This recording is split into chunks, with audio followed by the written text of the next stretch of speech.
crowded little finger of land extending out of Asia's mainland, pointing significantly toward Japan and the Pacific beyond. A nation not much larger than our state of Minnesota, but acre for acre, one of the most violently mountainous areas on Earth. Today, the capital city, Seoul, is largely restored, rising from the rubble of almost total destruction to become at least somewhat like her old self.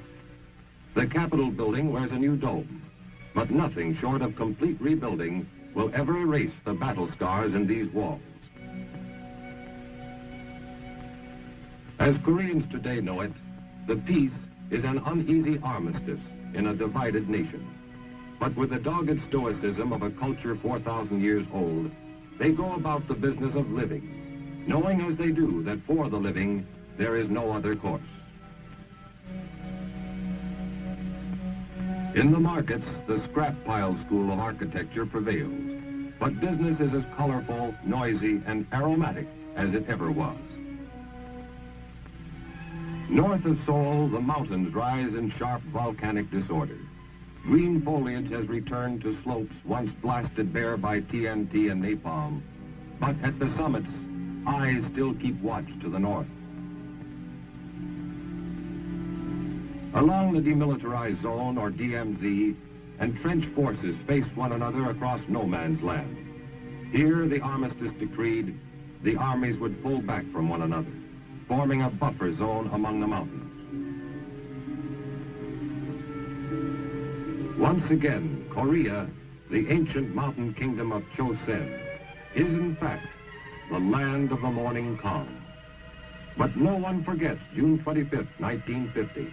It was still dark, 4 o'clock on a Sunday morning.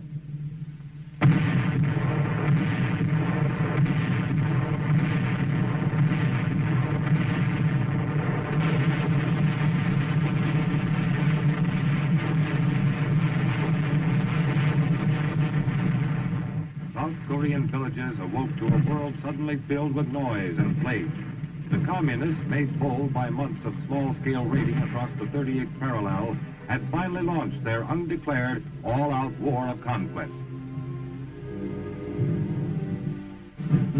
Half a world away in Washington, President Truman took immediate action, saying, "In these circumstances, I have ordered United States Air and Sea Forces to give the Korean government troops cover and support."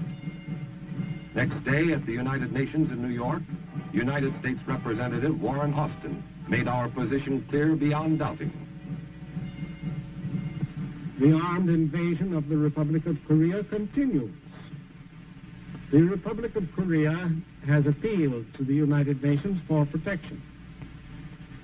I am proud to report that the United States is prepared to furnish assistance to the Republic of Korea.